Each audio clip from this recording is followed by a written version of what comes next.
Today I'm sharing an ancient Incan secret to transform quinoa from gut wrecking into one of the most gut healthy, nutrient rich foods on your plate. And trust me, this is not how you've been cooking it, because it is how you prepare it that makes all the difference to the way your body handles it. And by the way, the same goes for grains, seeds, legumes, and nuts. So I'll go into all of that a little bit later. Scientists say that this one prep method removes up to 90% of the gut irritants, and it's so easy you'll kick yourself for not knowing it sooner. So if you've been sold the simplified superfood story but wonder why quinoa still makes you bloated and crampy, it's not you. It is actually your gut battling the plant's hidden defense systems. Here's the good news. Long before we had lab studies or wellness influencers, ancient cultures had already cracked the code on how to disarm these gut grenade plant foods. And now modern science finally proves why their methods work, turning them into all-star allies for your gut. So stick around, because I'm going to share a simple two-step method that not only wipes out the gut irritants, but doubles quinoa's protein, nutrients, and antioxidant bioavailability. And it slashes its bloating potential all in one go. Plus, a shortcut method to cook quinoa that destroys lectins and breaks down the hard to digest compounds in just a few minutes. And I'll also reveal the biggest mistake people make when cooking quinoa and how to upgrade it to actually feed your good gut microbes as well. So it is a great show today. In fact, by the end of this video, you'll never cook quinoa or any of these foods the same way, because I've created an ultimate gut-friendly preparation guide that transforms quinoa beans and nuts from digestive bombs into nutrient powerhouses.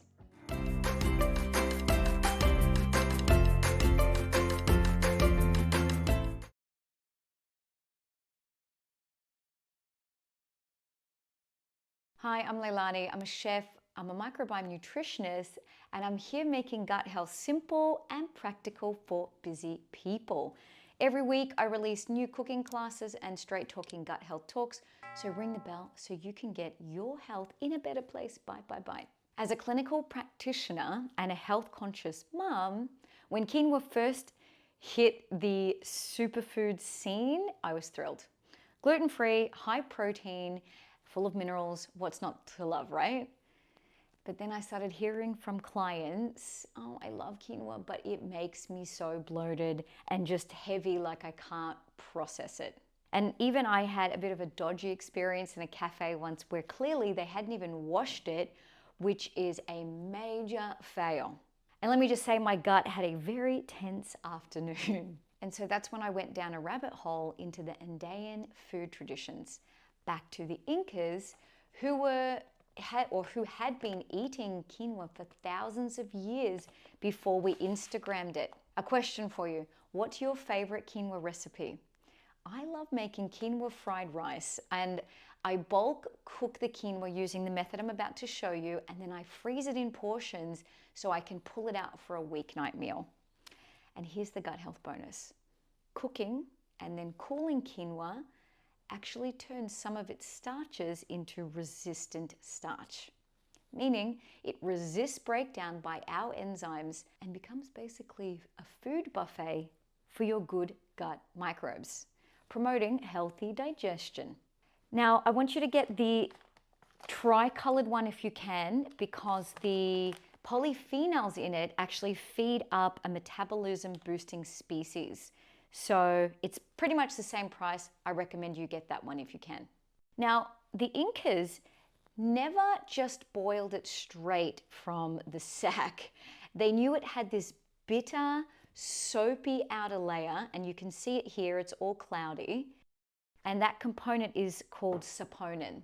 And you can think of it like the plant's natural bug spray. It's good for the plant, it's terrible for your gut, and it can cause major stomach upset, particularly for IBS, SIBO, or sensitive gut people. So the traditional Andean cooks started rinsing their quinoa until the water ran clear. No foam, no cloudiness. So that is your first base essential. But there's one more thing you're going to add, because you're going to help that by adding water and then a spoon of salt, which actually helps to remove that saponin. And here's the thing, that saponin is, and you can see the cloudiness of it, that the water they kept because it has so much soap-like substances that they could wash their clothes with it. So you could see why that might disrupt your gut. Now, this is the salt that I use. It is a Celtic salt. You want to go with any good quality sea salt. Now we're going to upgrade it a little bit more than that. We are going to activate it by adding an acidic medium like apple cider vinegar, or with the mother preferably, or lemon. So you're going to rinse it until it goes clear, and then you're going to add the acid. And the reason is it triggers an enzymatic process that neutralizes the lectins and the anti-nutrients that disrupt the digestion. It unlocks like 2 to 3 times more minerals. I'm talking iron, calcium, zinc, and antioxidants by breaking down the phytates in it. You also get more protein bioavailability, and it pre-digests the complex compounds. So even some of the peer-reviewed studies have shown that properly prepared quinoa delivers 40% more absorbable iron and 60% more zinc versus unsoaked versions. So if you want the exact soaking formula for the quinoa and other gut superfoods, grab my ancient prep and gut irritating grains, legumes, and nuts cheat sheet. I'll put the link below. So you're going to meet the easiest trick to make quinoa the gentle on your gut, the lazy ferment. So once you've washed it and it's nice and clear, you're going to add some of the acid. And I've got quantities on that sheet. And just remember, you've got to use filtered water, okay? So you'll put filtered water, warm. I've already added it, but it has to be nice and warm. So I put it in a kettle for a little bit of time, and that will just help start the process, because if it's too cold, it'll take a lot longer. So you'll have the acid, you'll put a bit more salt in. Now doing this, I've had clients say that the quinoa used to wreck me and now I can eat it daily. So it's just a matter of sitting it out in a warm spot overnight, and then drain it, rinse it well, and cook how you would normally cook quinoa. It will take a bit less time though, because of the soaking.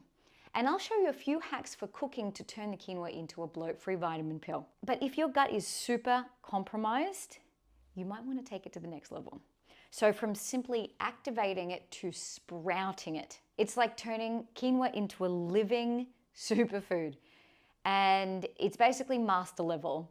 It does take a little patience, but only a few extra minutes of hands-on prep. And remember, you can do a big batch of this once, cook it up and freeze it for quick meals. Now, if you just can't be bothered with that, and I get it, it does add an extra layer on top of a very busy week, no doubt, then I'll show you in a minute how the best way to cook quinoa is to destroy the lectins and break down those hard to digest compounds in minutes. So you don't have to do all of these steps. You definitely have to rinse it, but the more you do, the easier it will be on your gut. Now you will notice there's a little kind of gentle tangy smell, maybe even some bubbles. That's the good bacteria at work, creating a more digestible, nutrient-dense food. So don't worry about that. It's very similar to how sourdough bread is easier to digest than regular bread. And I have a talk on the best breads for gut health, so go and check that one out. Now, moving on to cooking hacks and to turn quinoa from good to gut hero. So one of the best things you can do is cook quinoa in a pressure cooker. Ideally, before that, you'll toast the quinoa for 2 to 3 minutes. The Incas did this. It gives it a rich, nutty flavor, just makes it a bit easier on the stomach. You can add bone broth as well. So I've got, if you don't want to make your own, and let's be honest, it takes a while. So you can buy anything like this. It still has the gut healing amino acids, the collagen, and it helps offset the minerals lost in the cooking process. So just make sure on the label it has bones as number 1 or 2, grass-fed beef bones or chicken bones, whatever you're using, that's number 1. A lot of stocks don't have that, and it just will not work the same. So the next thing is you want to add some calmative herbs. So things like ginger, cumin, these actually help with the bloating.